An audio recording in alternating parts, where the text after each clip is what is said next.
Garden. తోట నేపథ్యంలో అసలు ఈ మానవ జాతి చరిత్ర అంతా కూడా తోటలో ప్రారంభమై తోటలో ముగియబోతుంది. ఒక అద్భుతమైన మహిమాన్వితమైన తోట, అది మనం మాటల్లో వర్ణించలేనటువంటి సిటీలో ముగియబోతుంది అనేది మనకు చాలా ఉత్సాహాన్ని కలిగించేది. That is the result and the fruit of our faith. మన విశ్వాసం యొక్క ప్రతిఫలం ఆ పట్టణం, అది అద్భుతమైన తోట. ఇవాళ అదే సిరీస్లో ధారావాహికంలో ఈరోజు రెండవ సంకేతప్రాయంగా ఉన్నటువంటి మన ధ్యానాంశం ఏమిటంటే పాత్ర. మనము నిన్నటి దినాన్న లూకా సువార్త 22వ అధ్యాయము 39 నుండి చదివాం. So let us read the same scripture portions that we have read yesterday, and we will continue the same scripture. 39వ వచనము నుండి. Yes, we will read from 39 through 46. Yes, sister.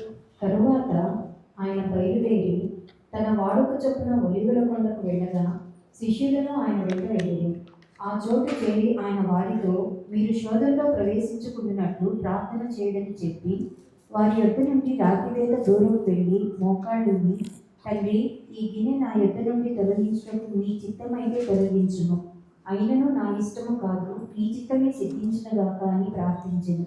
అప్పుడు పరలోకము నుండి ఒక దూత ఆయనకు కనబడి ఆయనను బలపరిచెను. ఆయన వేదన పడి మరింత ఆతురముగా ప్రార్థన చేయగా ఆయన చెమట నేలపరిచిన గొప్ప రక్త బిందువుల వలె ఆయన ప్రార్థన చాలించి లేచి తన శిష్యుల వద్దకు వచ్చి వారు దుఃఖము చేత నిద్రించుట చూచి, మీరెందుకు నిద్రించుచున్నారు? శోధనలో ప్రవేశించకున్నట్లు లేచి ప్రార్థన చేయడని వారితో చెప్పింది. దేవునికి స్తోత్రం. ప్రార్థన చేసుకున్నాం. ప్రేమ కలిగిన మా తండ్రి, పరిశుద్ధుడైన మా ప్రభువా, స్తోత్రం నాయన. మా ఈ ధ్యాన అంశములో, ఈ ధారావాహిక అధ్యయనంలో రెండవ రోజుకు మమ్మల్ని నడిపించినందుకు స్తోత్రం. ఈరోజు కూడా నీ వాక్యంలోని సత్యాలను నేర్చుకోవడానికి మా కొరకు మీరు పొందిన ఆ శ్రమల యొక్క తీవ్రతను కొత్త వరకైనా మేము గ్రహించడానికి మాకు ఆత్మ సహాయమును అనుగ్రహించండి. తద్వారా మీ పట్ల మాకున్న ప్రేమ, మా విశ్వాసము అధికమగునట్లు మీ కృప చూపించమని తీసుకొచ్చిన మా ప్రియులందరి కొరకు స్తోత్రం. ఇంకా రావాల్సిన వారిని కూడా త్వరపెట్టి నడిపించి మీరు మహిమ పొందమని, మాకు సహాయం చేయమని యేసు నామములో ప్రార్థించి వేడుకొనుచున్నాము తండ్రి. ఆమేన్. ఎస్, నేను తిన్నాను. మనము ఏకాంత వనం, ఆ వనములో ఒంటరి పోరాటం చేసిన మన ప్రభు అయిన యేసుక్రీస్తుని చూసాము. ఈరోజు ఒక పాత్రను గురించి మనం చదువుకుందాం. 42వ వచనం. తండ్రి, ఈ గిన్నె నా యొద్ద నుండి తొలగించుటకు నీ చిత్తమైతే తొలగించుము, అయినను నా ఇష్టము కాదు, నీ చిత్తమే సిద్ధించును గాక అని ప్రార్థన చేశాను. మనకు తెలుసు, గెత్సెమనే తోటకు ప్రభు వెళ్ళినప్పుడు, దీని నేపథ్యం అంతా నిన్న చెప్పడం జరిగింది. నేను వెళ్ళేటప్పుడు ప్రత్యేకించి 11 మంది శిష్యులు ఆయనతో ఉన్నారు, బహుశా ఉండవచ్చు. కానీ ఒలీవల కొండ దగ్గరికి వెళ్ళేసరికి కిద్రోను వాగు దాటి అక్కడ తోటలోనికి ప్రవేశించిన తర్వాత ఏదో ఒక స్థలంలో మిగతా 8 మంది శిష్యులు ఆగిపోయారు. వారిలో 11 మందిలో 3 మాత్రమే యేసు ప్రభు ప్రత్యేకంగా వెంటబెట్టుకొని కాస్త లోపలికి వెళ్ళి తోటలోనికి అక్కడ వారికి చెప్పడం జరిగింది. మీరు మెలకువగా ఉండి ప్రార్థన చేయండి, నాతో కూడా మెలకువగా ఉండి ప్రార్థన చేయండి. అలా చెప్పి కాస్తంత దూరం వెళ్ళి ఆయన ఏకాంతంగా ప్రార్థన చేయడం మొదలుపెట్టాడు. ఈ 3 ఎవరు అని అంటే పేతురు, యాకోబు, యోహాను. యాకోబు, యోహాను వారిరువురు కూడా అన్నదమ్ములు, దేవరు బ్రదర్స్. కానీ వీరి 3 3 సార్లు మాత్రమే తన సేవా జీవిత కాలంలో యేసు ప్రభు వెంట పెట్టుకొని వెళ్ళినట్లు మనం చూడగలం. మొదటిసారి యాయిరు అనే సమాజ మందిరపు అధికారి కుమార్తె చనిపోయినప్పుడు ఆ పాపను లేపడానికి ముందు లూకా సువార్త 8వ అధ్యాయంలో 41 నుండి 56 వరకు మనం చదివితే ఆ విషయం ఉంది. మీరు రాసుకునే వాళ్ళ కోసం చెప్తున్నాను, ఎందుకంటే అవన్నీ చాలా వచనాలు ఉన్నాయి కాబట్టి మనము సమయాభావం వల్ల వాటిని చదవడం లేదు. కానీ you can make it you can just write it down. Luka సువార్త 8:41 నుండి 56 వరకు యేసు ప్రభువు యాయిరు కుమార్తెను చనిపోయిన ఆమెను బ్రతికించే సమయంలో శిష్యులు మిగతా వారు ఉన్నప్పటికీ వారిని పిలవకుండా ఈ ముగ్గురిని మాత్రమే ప్రత్యేకించి లోపలికి తీసుకెళ్ళి ఆ పాప తల్లిదండ్రులను వీరిని మాత్రమే లోపలికి అనుమతించి వారి కళ్ళెదుట ఆ పాపను లేపడం జరిగింది. అది ఒక సందర్భం. మరి రెండవ సందర్భం ఏంటంటే లూకా సువార్త 9వ అధ్యాయము 28 నుండి 36 వరకు మనం చదివితే అక్కడ మరొక పర్యాయం కూడా ఒక కొండకు ప్రార్థన కొరకు యేసుప్రభు వెళ్ళినప్పుడు ఆయనతో పాటు మరల ఈ ముగ్గురిని మాత్రమే వెంట పెట్టుకొని వెళ్ళడం జరిగింది. వారెవరంటే పేతురు, యాకోబు, యోహాను. పేతురు కంటే యేసు ప్రభువు కంటే యోహాను మరియు యాకోబు వయసులో చిన్నవారు. పేతురు కూడా దరిదాపుగా రమారమిగా ఆయన కంటే చిన్నవాడే. వారిద్దరి కంటే యేసు ప్రభువు కంటే పేతురు కంటే యోహాను, యాకోబు వయసులో చిన్నవారు. యాకోబు అన్న, యోహాను తమ్ముడు, వారిద్దరు ఉన్నారు. వారిని తీసుకొని వెళ్ళాడు. అక్కడ రూపాంతరపు కొండ, ట్రాన్స్ఫిగర్డ్ మౌంట్ అని మనం చదువుతాం. యేసు ప్రభు వారెదుట ఆయన రూపము వేరైందని మనం చూస్తాం. అలాగే ఒక అద్భుత కార్యం కూడా జరిగింది. ఎప్పుడో చనిపోయినటువంటి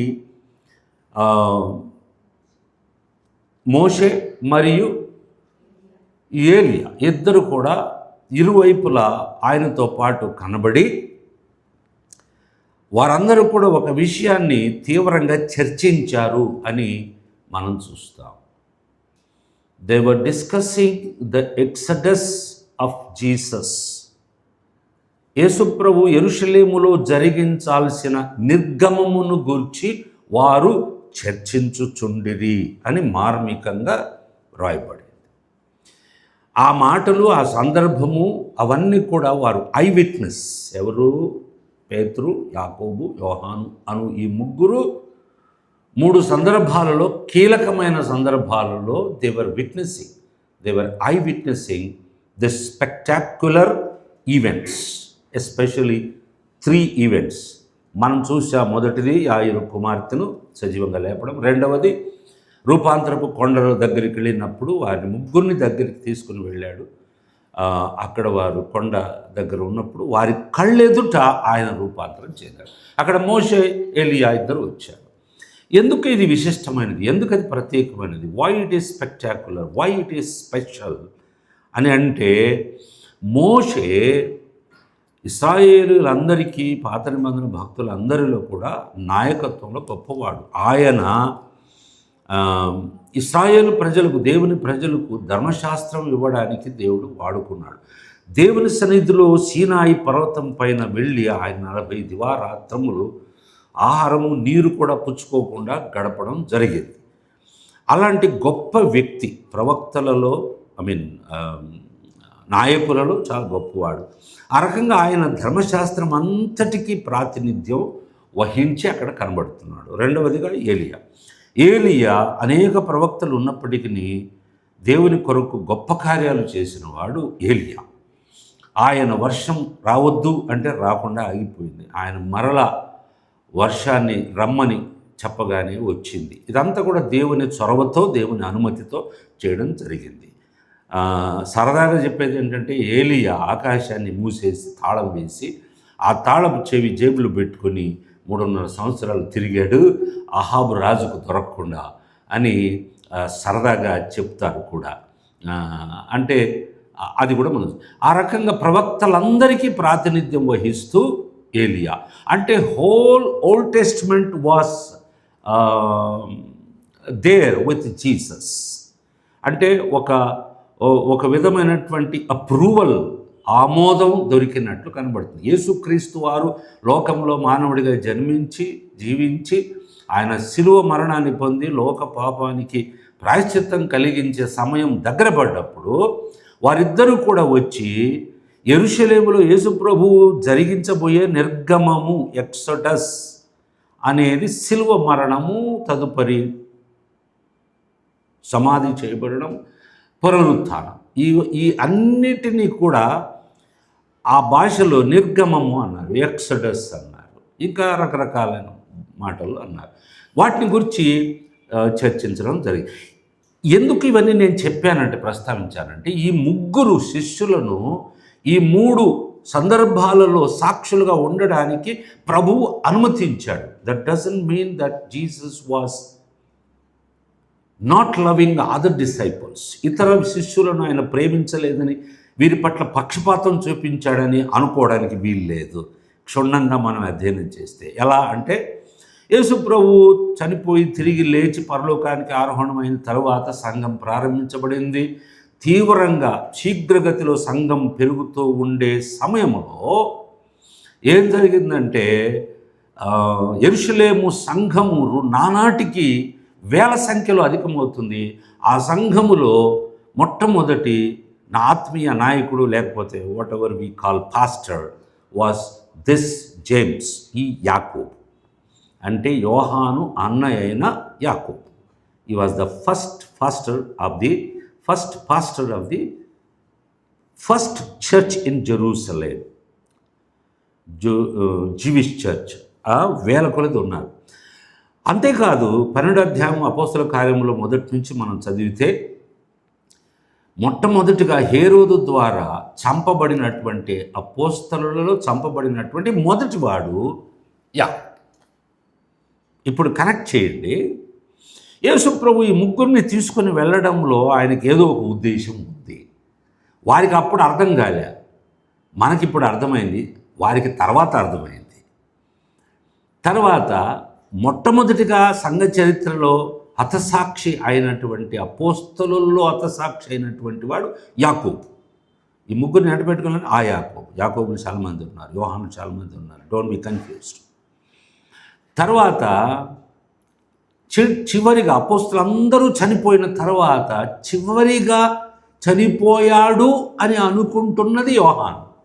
ఆ యోహాను ఎవరంటే, యోహాను సువార్త రాసిన ఆయన, యోహాను 3 పత్రికలు రాసిన ఆయన, ప్రకటన గ్రంథాన్ని రాసిన ఆయన, యేసు ప్రభు రొమ్ము పైన ఆనుకొనుచున్న వాడు అని తనకు తానే రాసుకున్న వ్యక్తి.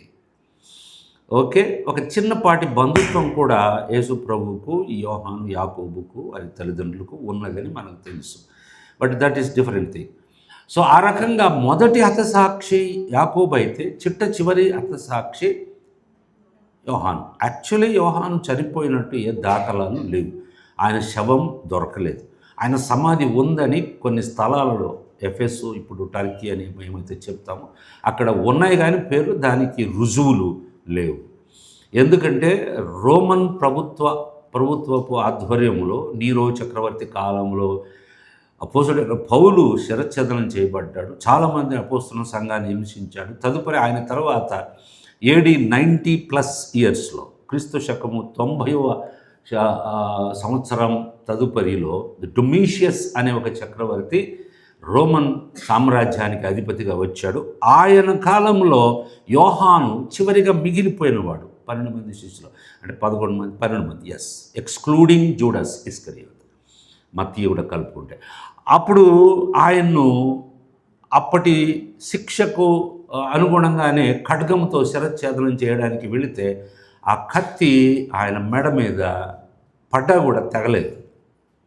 వారికి అర్థం కాలేదు, అంటే ఇనుము మీద వేసినట్టు అది తెగలేదు. ఆయన చంపడం చేత కాలేదు. సరే ఏం చేయాలి అని చెప్పేసి సలసలసల కాగే నూనెలో వేద్దామని నూనెలో వేశాడు. ఆయన కూడా ఆయన చచ్చిపోలేదు. వాళ్ళకి ఆశ్చర్యం వేసింది. ఇది కుదరదు, ఇతను చచ్చిపోయేంత వరకు అక్కడే టర్కీ అంటే ఎఫెసుకు దగ్గరలో ఉన్నటువంటి సముద్రంలో ఒక చిన్న దీవి ఉంది, పత్మోస్ దీవి అని. It's island, a small island. ఆ రోజుల్లో ఖైదీలను నిర్మానుష్యంగా ఉన్నటువంటి ఏ జనసంచారం లేనటువంటి ఆ ద్వీపానికి తీసుకెళ్ళి పరవాసిగా అక్కడ బంధించి గదిలో వచ్చేశాడు. అలా తన చివరి కాలంలో he was 90+ years of age.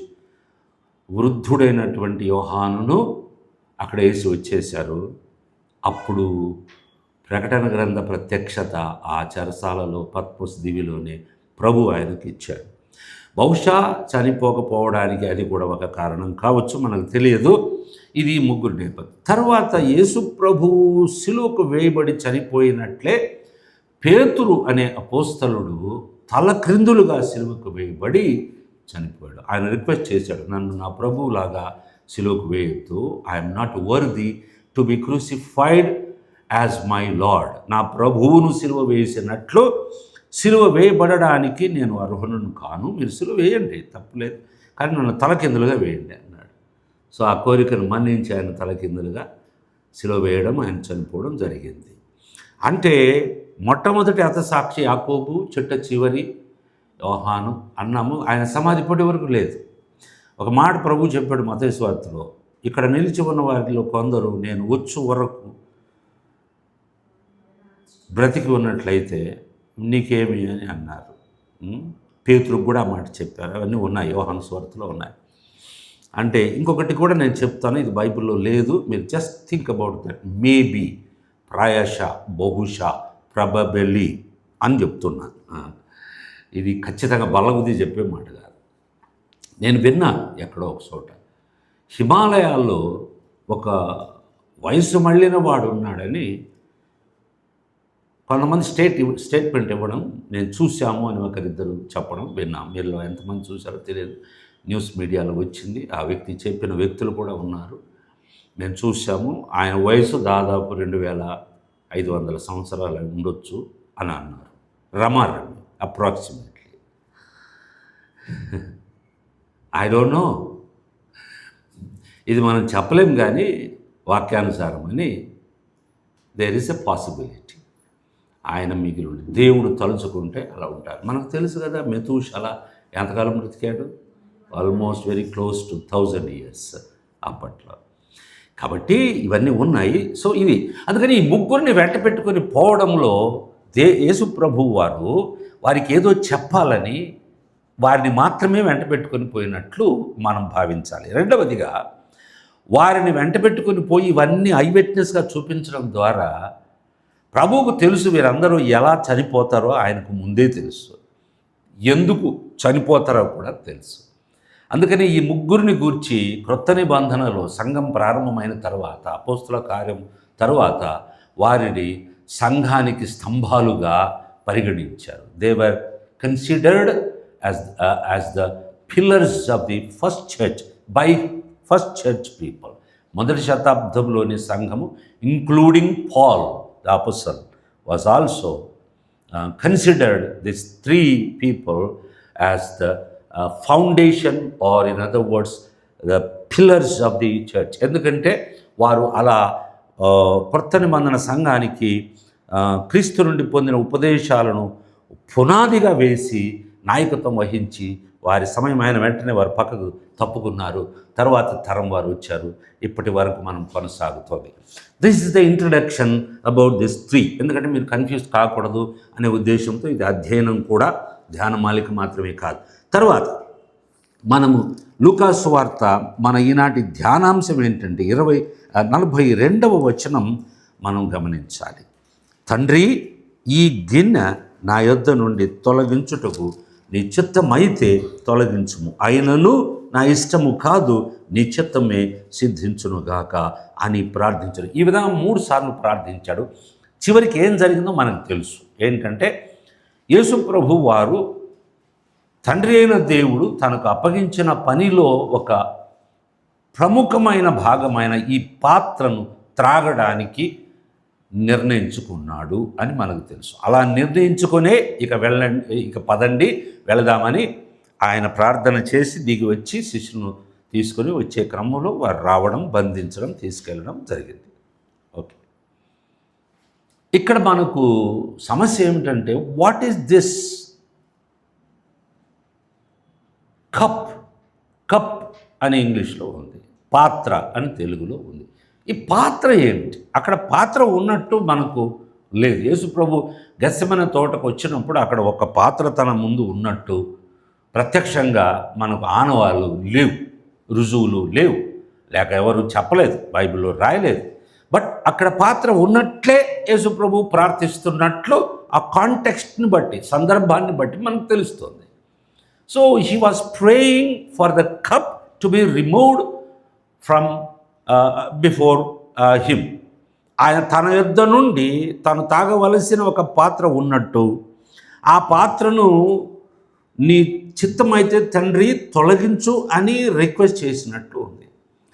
తదుపరి దానితో పాటు అనుబంధంగా జరిగిన కొన్ని సంఘటనలు చూస్తే నిన్నటి దినాన్ని కూడా దాన్ని మనం ప్రస్తావించాం. ఆయన తీవ్రమైన మనోక్షోభానికి గురయ్యి నా ప్రాణము, నా ఆత్మ తీవ్రంగా చచ్చేంత, చనిపోయేంత తీవ్రమైన క్షోభానికి, టెన్షన్, ఒత్తిడికి గురైంది, మీరు మెలుకోండి, ప్రార్థించమని పోయాడు. అంటే ఈ set to them the intensity of his suffering. వాళ్ళకి అర్థం కాలేదు, but he wanted to express that. ఎవరో ఒకరు ఉన్నప్పుడు మన ఆవేదనను, మన కష్టాన్ని, మన మానసిక పోరాటాన్ని చెప్పుకోవాలని ఆశిస్తాం ప్రతి ఒక్కరం కూడా. తద్వారా మనకు కొంచెం ఆదరణ దొరుకుతుంది, ఒక మానసికమైనటువంటి ధైర్యం దొరుకుతుందని మనుషులుగా మనం అంటాం. బహుశా వారు ఇన్నర్ సర్కిల్ వాళ్ళు కాబట్టి తనకు ఇది మూడవ సందర్భం. యేసు ప్రభు వెంట పెట్టుకుని పేతురు, యాకోబు, యోహాను, ఇది మూడవసారి. 2 చెప్పాను, ఇది మూడవసారి కూడా పెట్టి. ఎందుకంటే మిగతా 88 మంది కొంచెం దూరంలో ఉన్నారు. ఇక్కడ ఏం జరుగుతుందో వాళ్ళకి తెలియదు. కానీ ఇక్కడ ఏం జరుగుతుందో యేసుప్రభు 3 సార్లు వచ్చి ముగ్గురిని కూడా లేపడము, ప్రార్థించమని, ఇవన్నీ కూడా మొత్తం దేనికి వాళ్ళు ఐ విట్నెస్. కానీ వాళ్ళు నిద్రపోయారు, అది వేరే విషయం. కానీ అక్కడ జరిగింది లూకా వ్రాస్తాడు. ఈ వివరాలన్నీ కూడా ఆయన డాక్టర్ కాబట్టి వృత్తిరీత్యా ఆయన వీళ్ళందరినీ అడిగి కనుక్కొని, పేతురును, యోహానును, వాళ్ళు available, they're available in his lifetime, అడిగి కనుక్కొని రాస్తాడు. ఆయన చెమట బిందువులు గొప్ప రక్తపు బిందువుల వలె నేలపైన చెమట బిందువు రాలిన వెంటనే, పడ్డ వెంటనే అది బ్లడ్ లాగా క్లాట్ అయిపోయేదంట. యాక్చువల్లీ చెమట అయితే అది ఆరిపోవాలి, వెంటనే వేపర్ అయిపోవాలి. కానీ మన చెమట, కానీ it was mixed of water and blood.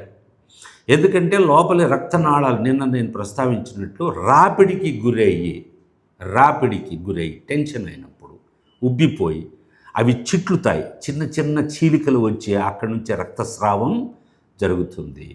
వాటితో పాటు ఆయన టెన్షన్లో ఉండడం వల్ల చెమట పోస్తుంది. హార్ట్ అటాక్ అయ్యేప్పుడు కూడా చెమట పోస్తుంది మనకు, ఏసీలో ఉన్నా కూడా. So it is internal struggle. అది ఇట్ ఈస్ నాట్ ఎక్స్టర్నల్, మనం ఏసీలో ఉన్నామా అనేది కాదు, it is internal, that is the intensity అని మనం చెప్పు. సో ఆ విధంగా రక్త బిందువులు కూడా పడాయి. ఇవన్నీ మనకు చెప్పడం ద్వారా దేవుడు ఒక విషయాన్ని చెబుతున్నాడు. యేసు ప్రభు పొందిన శ్రమలలో ఈ శ్రమలు మన గ్రహింపుకు కూడా అందనివి అనేది మనం గ్రహించాలని చెప్తున్నాడు. ఇకపోతే ఆయన ఈ పాత్ర నీ చిత్తమైతే నా యొద్ద నుండి తొలగించు అని అన్నాడంటే దేర్ మస్ట్ బి సంథింగ్ కదా. అది ఆ పాత్ర తప్పనిసరిగా తాగాలి, ఎవరో ఒకరు తాగాలి, తాగకపోతే పరిష్కారం లేదు. కానీ తాగగలిగిన వ్యక్తి యేసు ప్రభు మాత్రమే.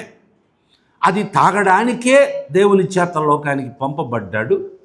ఇప్పుడు తాగే సమయం వచ్చేసరికి తాగవలసిన వ్యక్తి యేసు ప్రభు తండ్రికి ఒక చిన్న విన్నపం పెట్టాడు, రిక్వెస్ట్, ఇది నిశ్చితమైతే తొలగించు అని. What may be the reason? కారణం ఏమై ఉండొచ్చు? ఇది తేలికగా తీసుకునే విషయం కాదు కదా. తన జీవిత కాలంలో పదే పదే ఆయన చెప్పాడు, నేను నా తండ్రి పనిలో నిమగ్నమై ఉన్నానని స్వయాన తన బయాలజికల్ తల్లికి పెంపుడు తండ్రికి చెప్పడం జరిగింది. ఎవరు? మరియా, యోసేఫ్. యోసేఫ్ ఎవరు? యేసు ప్రభువుకు పెంపుడు తండ్రి. ఇంగ్లీష్లో ఏమంటారు?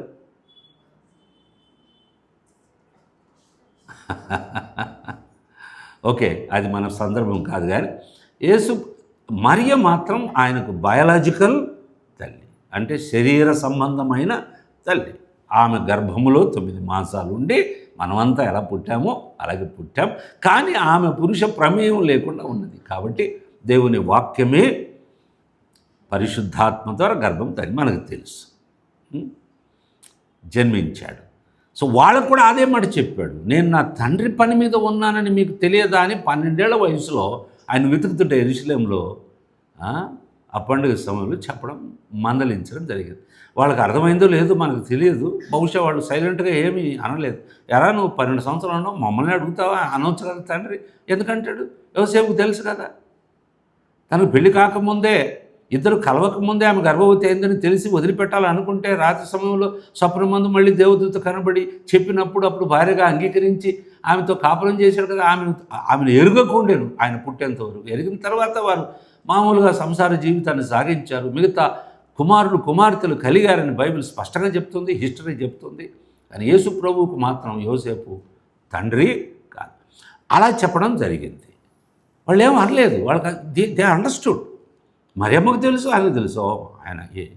ఆయన మా కొడుకుగా ఉన్నప్పటికీ సమాజపు దృష్టిలో, ప్రజల దృష్టిలో, నజరేతులో పెరిగిన ఊరిలో అందరూ అట్లా అనుకున్నా, నిజానికి ఆయన మా కుమారుడు కాదు.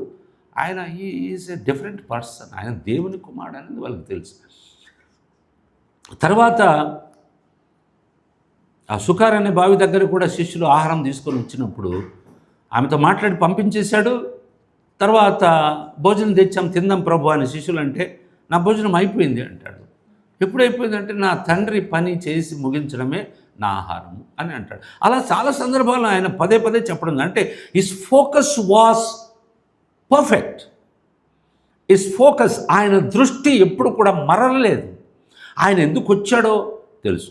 ఇంకొకటి కూడా చెప్తాను, ఆయన చనిపోక ముందే కొన్ని వారాల ముందు శిష్యులకు ఆ క్లైమాక్స్లో వచ్చినప్పుడు, మనం యెరూషలేంకు పోకముందే మనం పోతాము ఆఖరి వారంలో.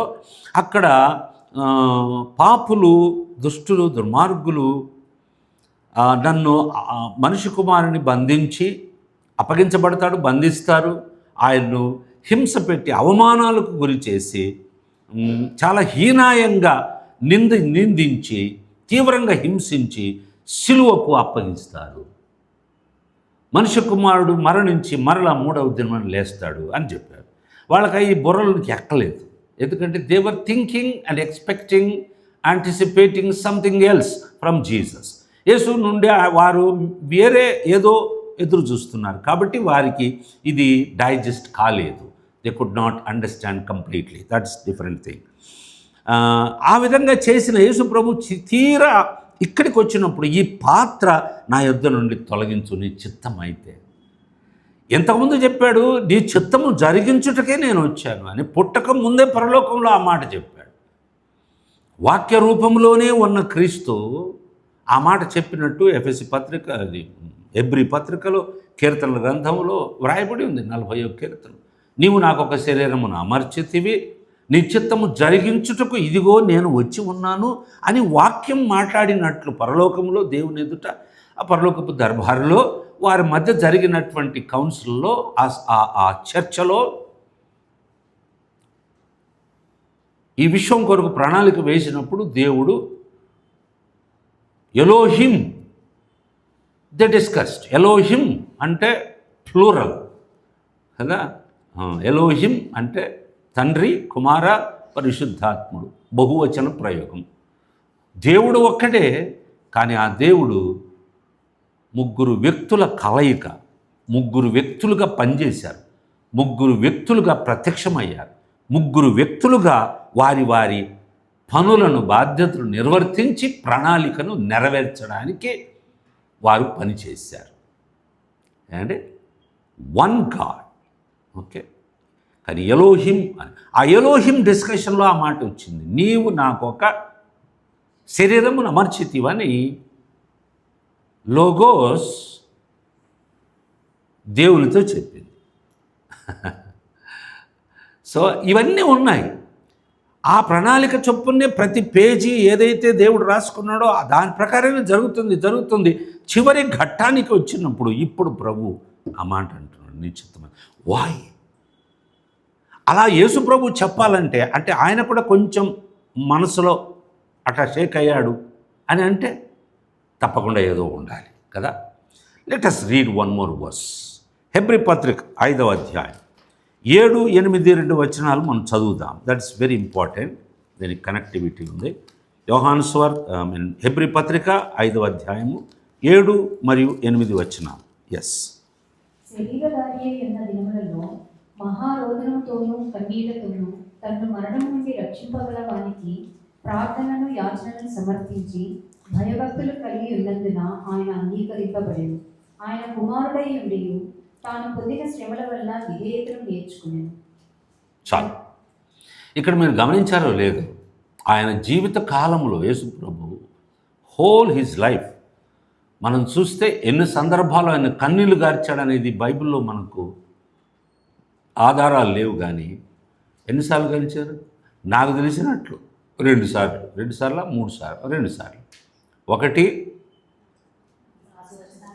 లాజరు చనిపోయి వారందరూ ఏడుస్తుంటే యేసు కన్నీళ్లు విడిచెను అని 11వ అధ్యాయం యోహాను సువార్తలో రాయబడింది 35వ వచనంలో. చిన్న వచనం, బైబిల్ అంతటిలో చిన్న వచనం. అది వచనాలుగా విభజించినప్పుడు బైబిల్ను ఆ మాట 35వ వచనంలో పెట్టారు. జీసస్ వెప్ట్, అంతే, 2 పదాలు ఇంగ్లీష్లో. తెలుగులో 3 ఉన్నాయి, యేసు కన్నీళ్లు విడిచెను. That is the smallest word in the entire Bible. Okay, అప్పుడు మనకు తెలుసు ఆయన ఎట్లా చేసేది. తర్వాత 2వ సందర్భం ఏమిటి? ఆయన గాడిదనెక్కి నిన్ననే మనం చూసాం యెరూషలేములో ప్రవేశించిన తర్వాత ఆ పురవీధుల్లో గుండా వచ్చి ఆ పట్టణపు ప్రాకారములను, ఆ గోడలను, ఆ కట్టడాలను చూసినప్పుడు ఆయన యెరూషలేమును గురించి ఏడ్చాడు అని మనం చూస్తాం. లూకాసు వార్త 19వ అధ్యాయం. ఇప్పటికైనా నీకు సమాధానకరమైన సంగతులు నీవు తెలుసుకొనిన ఎడల నీకు మేలు, అవి నీకు తెలియకుండా నీ హృదయం కఠినమైపోయిందని వాపోయి ఆయన చాలా కన్నీరు ఏడ్చినట్లు చూసా. How he wept we do not know, but he cried, ఏడ్చాడు. అవి 2 సందర్భాలు. కానీ బైబిల్లో రాయబడిన సందర్భాలు చాలా ఉన్నాయి. దానికి ఆధారం ఏమిటంటే ఇప్పుడు మనం చదువుకున్న హెబ్రీ పత్రిక 5వ అధ్యాయము 7, 8లో ఆయన మళ్ళీ ఒకసారి దాన్ని ఉటంకిద్దాం. ఎట్లా? ఆయన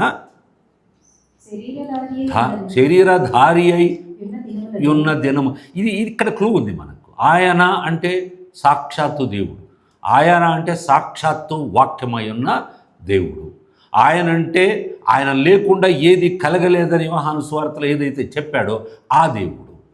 ఆయన అనే అదే మాట. ఆయన శరీరధారి అయి ఉన్న దినములలో అంటే it is limited to the life of Jesus Christ, అంతే.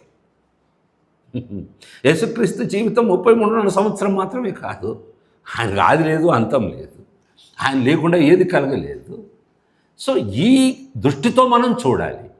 ఆయన శరీరధారి అయిన దినములలో అంటే limitation of his human life. ఆయన మానవ జీవితంలో ఉన్నప్పుడు కొన్ని పరిమితులకు లోనయ్యాడు. ఎగ్జాంపుల్, ఆకలిగా ఉన్నాడు, అలసిపోయాడు, దాహమైంది, కుచితే నొప్పైంది. ఇప్పుడు మళ్ళీ చదవండి సిస్టర్. ఆయన శరీరధారి అయిన దినములలో మహారోధనతోను, యూ కెనాట్ ఇమాజిన్ దట్. ఇది కూడా ఒకటి. గెత్సెమనే తోటలో దట్ ఈస్ పరాకాష్ఠ. అది ఆయన అంటే దీన్ని చెప్తాను కారణం ఏంటి. మహారోధనతోను కన్నీళ్లతోను. How many times he wept before his father we do not know. Only 2 records are there for us in the Bible, but there must have been so many occasions that he wept and he shed his tears కదా. కన్నీళ్లతోను,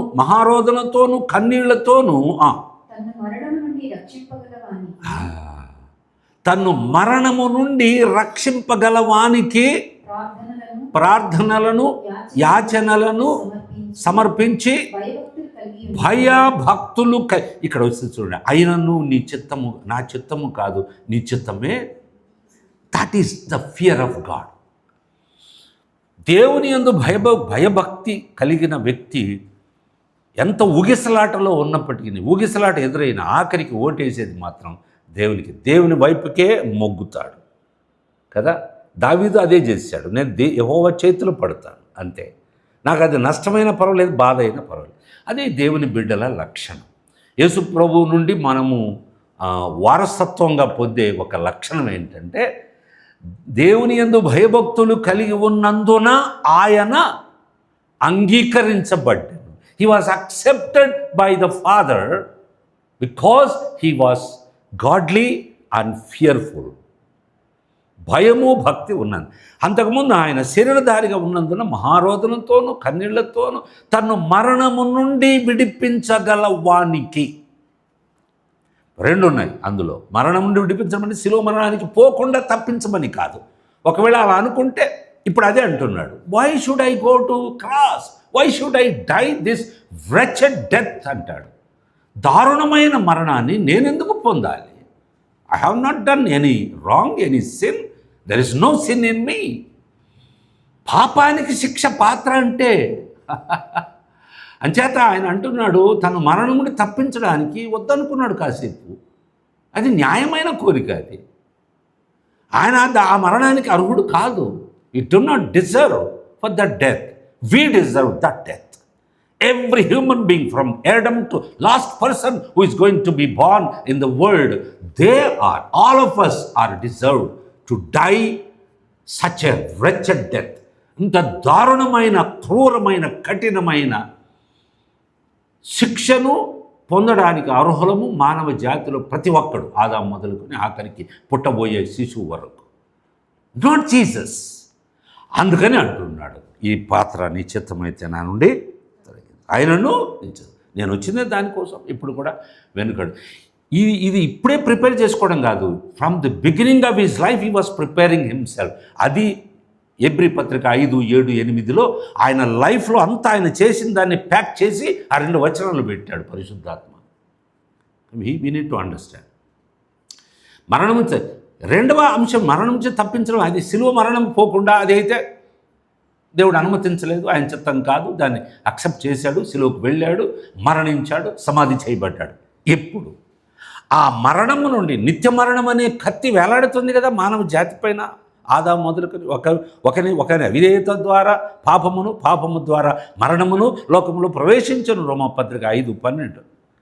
దాన్ని నివారణ చేయాలి కదా, ఆ కత్తి వేలాడుతుంది కదా. ఆ మరణం నిత్య మరణం, ఆత్మమరణం, దాన్ని తప్పించడానికి కదా ఇంత ఇబ్బంది పడేది. యేసు ప్రభు వచ్చింది అది. ఏది ఈ శరీర మరణం అది కాదు. This is inevitable for everyone. ఇది అనివార్యం. కానీ ఆయన వచ్చింది నిత్య మరణము నుండి తప్పించడానికి. ఆయన విశ్వాసం ఉంచువాడు నశింపక నిత్య జీవము పొందినట్లు ఆయనను దేవుడు నీకు నాకు అనుగ్రహించి ఈ గేవ్. ఇది కాన్సెప్ట్. క్రిస్టియానిటీ ఫెయిత్లో ఉండే విశ్వాసం ఇది.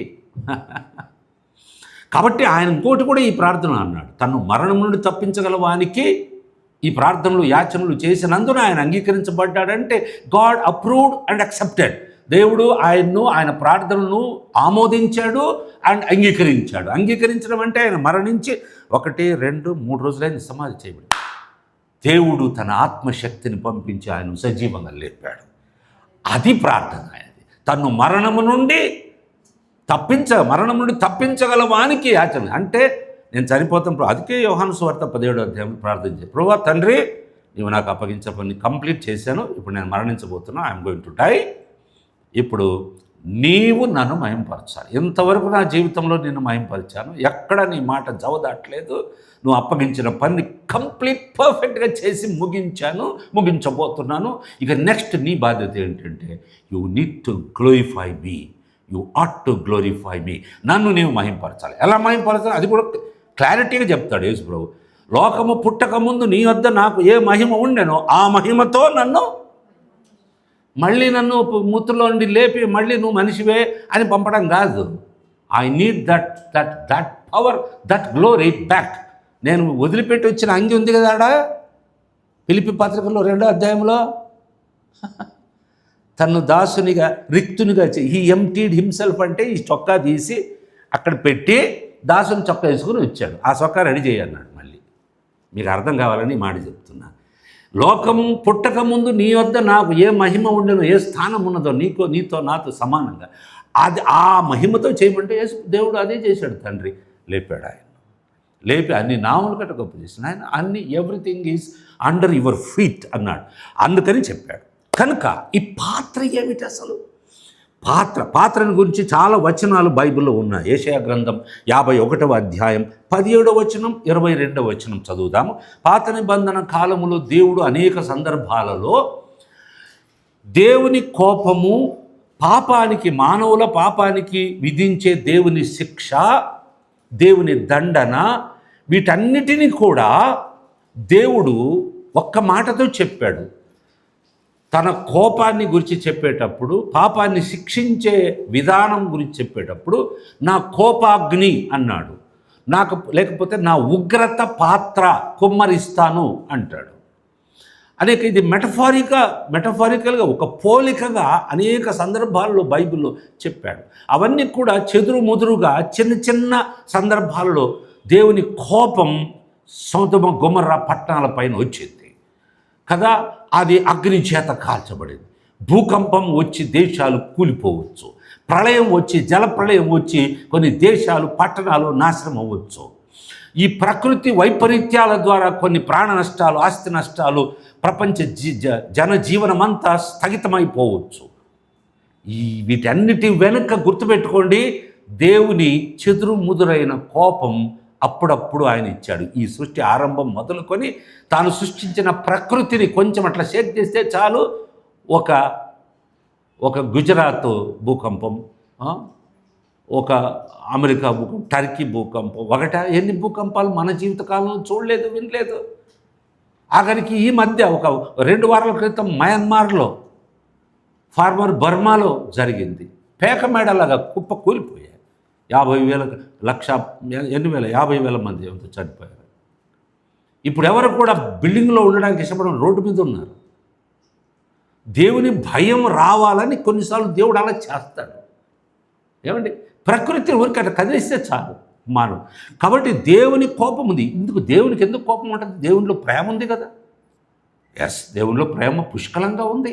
అదొక్కటే కాదు, ఆయన దేవుడు కాబట్టి ఆయనలో ఉండే అనేక కోణాలు ఉన్నాయి. అందులో మరొకటి న్యాయం ఉంది ఆయనలో, అది కూడా ఆలోచన. నీతి ఉంది, అది కూడా ఉంది. ఇంకొకటి పవిత్రత ఉంది. ఎప్పుడు నేను చెప్తుంటాను, ఆ పవిత్రత పాపాన్ని చూసి ఊరుకోదు. చూసి ఆ టైం అయిపోయిన వెంటనే భగ్గున మండుతుంది అంతే. అగ్ని స్వభావం మండేదే, అది అంతే. అగ్ని ఎక్కడ వేసినా చల్లగా ఉండదు. మంచు స్వభావం ఏంటంటే చల్లదని. దేవునిలో మంచు గుణం ఉంది, అగ్ని గుణం ఉంది. ఆయన ప్రేమ గలవాడు, ఆయన దహించే అగ్ని. ఈ 2 ఉన్నాయి. ఆ కోపాగ్ని ఇది. పాత్ర అంటే ఏమో కాదు, సంభారముతో నిండి ఉన్నది అని అంటాడు. చదవండి, అది 51వ అధ్యాయం 17-22. యెరూషలేమా, లెమ్ము లెమ్ము, యెహోవా క్రోధపాత్రను ఆయన చేతి నుండి పుచ్చుకొని త్రాగిన దానా, తూలిపడ చేయు పాత్రలోని దంతటిని త్రాగిన దానా, నిలువుము.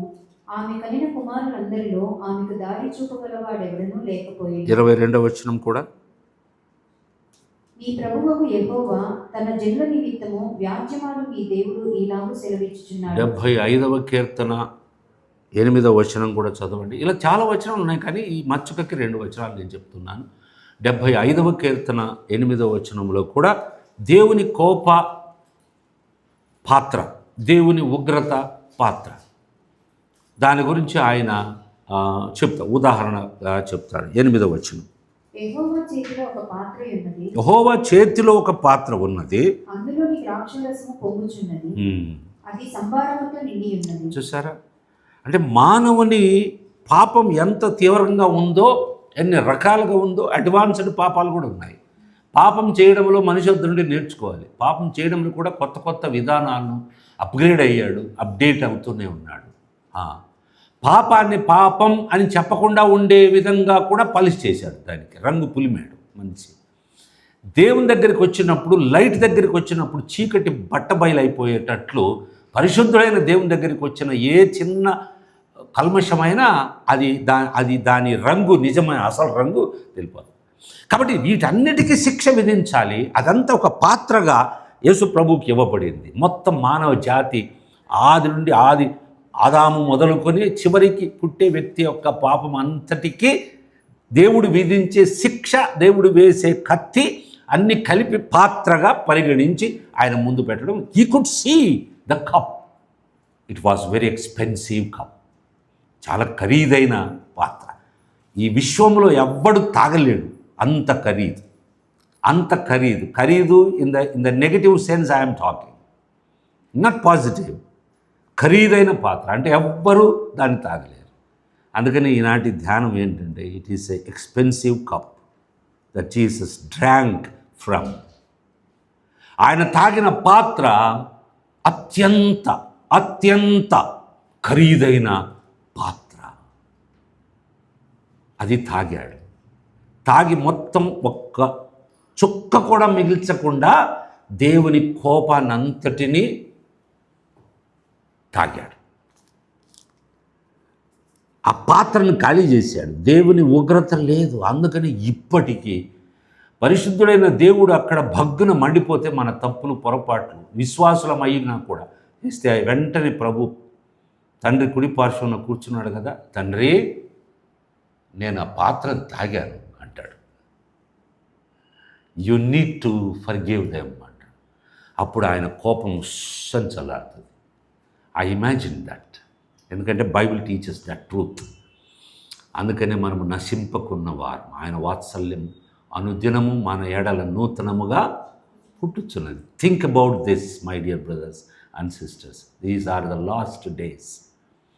ఇవన్నీ మనం నెక్స్ట్ ఇయర్ ఇలా చేసుకునే అవకాశం ఉంటుందో లేదో I don't know. I'm not sure. The world and its scenario is not telling that. కాబట్టి అద్భుతం ఏమిటంటే ఆయన పాత్రను తాగి ఒక డిటర్మినేషన్తో, ఒక నిర్ధారించి ఖచ్చితంగా నిశ్చయించుకొని వచ్చేసాడు. కమ్ లెట్స్ గో అన్నాడు. Come let's go. ఆ మాట మీరు చదవండి. అంటే అయిపోయింది, తాగేశాను, ఆయన చిత్తం జరుగుతుంది, ఇక అంతే క్లైమాక్స్కుని. అందుకని వాళ్ళు వెతుకుతుంటే మీరు ఎవరిని వెతుకుతున్నారని ఈయన ముందు పోయి అడుగుతాడు. వాళ్ళు బంట్రౌతులను సైనికులను ఇద్దరు ఉన్నారు, రోమన్ సైనికులు ఉన్నారు, టెంపుల్ గార్డ్స్ కూడా ఉన్నారు. హూమ్ ఆర్ యూ సర్చింగ్ అంటే నజరేయుడైన యేసు. ఎందుకంటే యేసు అనేవాడు చాలామంది ఉన్నారు. నజరేయుడైన యేసు, ఆయన నేనే, వీరిని పోనివ్వండి అంటాడు. మళ్ళీ వీళ్ళు కన్ఫ్యూజ్ అయ్యి వాళ్ళు కూడా యేసు అనుకొని వాళ్ళని బంధించి తీసిపోయి వేస్తారని ఆయనకి ఎంత కన్సర్న్ తన ప్రజల పట్ల. Let them go, I'm Jesus అని అంటే వాళ్ళు రప్పని కింద పడతారు ముందు, తర్వాత తీసుకెళ్తారు. ఆయన ఏం మాట్లాడలేదు, సైలెంట్గా ఉన్నాడు. పాత్ర తాగేశాడు కదా. మొత్తం మానవ జాతి అంతటికీ రావలసిన పాప శిక్ష అనే ఆ దేవుని ఉగ్రత పాత్రను, కోపపు పాత్రను తాగేశాడు. My dear brothers and sisters, మనం రక్షణ పొంది ఎంత సింపుల్, ఎంత ఈజీ. ప్రభువుని నమ్మాలి, పాపాన్ని ఒప్పుకోవాలి, మనసు మార్చుకోవాలి, బాప్తిసం పొందాలి, దేవుని బిడ్డలైపోతాం. వావ్! మన పాపానికి, గత పాపాలకు శిక్ష లేదు. తర్వాత ఏదైనా తప్పులు చేసినా, పాపం చేసినా ఆయన రక్తం ఎప్పుడు ప్రవహిస్తుంది. కడుక్కొని శుద్ధి అయి నిరంతరం ఆయన సహవాసంలో ముందుకు సాగితే మనం పరలోకంలో ఉంటాం ఆయనతో పాటు. Simple like he made the salvation so simple. By the way, మనకు ఒక కప్ ఇచ్చాడు. ఆ కప్పే, ఆయన తాగిన కప్పే మొత్తం తుడిపేసి డ్రైన్ అవుట్ అయిపోయింది ఆ పాత్ర. మొత్తం ఒక తేమ కూడా లేదు, దేవుని ఉగ్రత అనే తేమ కూడా అందులో లేదు. అదే పాత్రలో రక్షణ, కృపా, దయా, ప్రేమ, కనికరం, ఆశీర్వాదం అన్నీ నింపి మనకిచ్చాడు. అదే అంటాడు, నా గిన్నె పొర్లుచున్నది. అదే అంటాడు హిజ్కియా, రక్షణా పాత్ర చేతబుచ్చుకొని ఒక అడుగు ముందుకేసి యెహోవా నామమున ఏమయ్యా పాత్ర, నేనే పాత్ర. నా జీవితాన్ని ఆయన పాత్రగా చేశాడు. నా కోసం దేవుని ఉగ్రత అనే పాత్రను తాగి నాకు రక్షణ అనే పాత్ర ఇచ్చేశాడు. Oh I'm blessed man and I'm a blessed woman అని చెప్పొచ్చు ఇప్పుడు మనం అందరం కూడా. Because we have a cup. It is very expensive. ఖరీదైన కప్పు మనకిచ్చాడు. ఎంత ఖరీదంటే you cannot pay for that. నువ్వు ఇవ్వలేవు, ఆ వెల నువ్వు చెల్లించలేవు. But he paid and he gave that expensive cup to you. అందుకని ఇంత గొప్ప రక్షణను మనం నిర్లక్ష్యము చేసిన ఎడల మనం ఎలాగూ తప్పించుకున్నాం. మనం ఏం చేసినా ఆ రక్షణ కప్పుతోనే చేయాలి. రక్షణ పాత్ర మన చేతిలో ఉంది. We are privilege and we are so blessed people. కాబట్టి ఆదాము మొదటి తోటలో ఫెయిల్ అయిపోయి పాపాన్ని మూటగట్టి మనందరికీ వారసత్వంగా ఇచ్చాడు మొదటి ఆదాము. అయితే ఆ రెండవ ఆదామైన మన ప్రభు, మన రెండవ ఆదాము అదే తోటలో, గెత్సెమనే తోటలో ఆ పాపాన్ని జయించి ఆ ఉగ్రత పాత్రను తాగి మనకు రక్షణ పాత్రను చేతికి అందించి, ఆయన ఫాలో చేస్తే మీరు పతనమైపోతారు. మొదటి ఆదాము నన్ను ఫాలో చేస్తే ఏం చేస్తారు? జీవవృక్షమునకు మళ్ళీ మిమ్మల్ని తీసుకెళ్తాను అని చెప్పాడు. కాబట్టి దేవునికి స్తోత్రం. ఈరోజు ఆ మొదటి ఆదాం, రెండవ ఆదాం ఏం చేశారనే ఒక కంపారిజన్ కావాలంటే రోమపత్రిక 5వ అధ్యాయం 12 నుండి 21 వరకు మీరు రాసుకోండి, చదవండి. తర్వాత ప్రభు మనకు ఆ విషయాన్ని నేర్పిస్తాడు. కాబట్టి ఈరోజు కప్పు ద్వారా మనం ఏం నేర్చుకున్నాము? వాట్ వీ హ్యావ్ లెర్న్డ్, ఏం నేర్చుకున్నాము? It is expensive cup. ఇది చాలా ఖరీదైన కప్.